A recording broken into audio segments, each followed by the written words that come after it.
தீபா ஓசூர்ப்பா, தீபா ஓசூர். சரி, இன்னும் உங்கள் அப்பாவை பார்த்து தான் கேட்டு வந்துருக்கேன். என்னம்மா திடீர்னு அப்பாவுக்கு உடல்நிலை சரியில்லை, ஆமாம் தானே? கை கால் திடீர்னு விழுந்துட்டுன்னு கேட்டேன், செயலிழந்து போச்சுன்னு கேட்டேன், அப்படி தானே? நல்லா தான் இருந்தார், திடீர்னு செயலிழந்து போச்சு, என்ன காரணம்னு கேட்டேன். எனக்கு எங்கள் அப்பாவுக்கு எப்போ சரியாகும்னு கேட்டேன், அப்படி தானே? சரி சரி.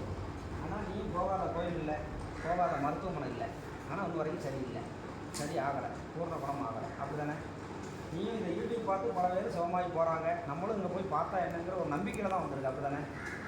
சரி சரி சரி சரி சரி.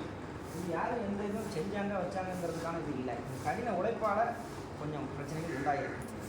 உடம்புல ஒட்ட நோயினால தான் கொஞ்சம் கைகால் உழுந்துடும், சரியா?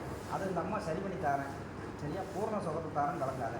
அதிகபட்சம் 31 நாளில் அவரை கைகால் நல்லபடியாக சுகத்தை தரேன். ஃபஸ்ட்டு எப்படி இருந்தாரோ அதே மாதிரி மாற்றி அமைச்சு தரேன், சரியா? கலங்காமல் இருக்கும். சரி சரி சரி.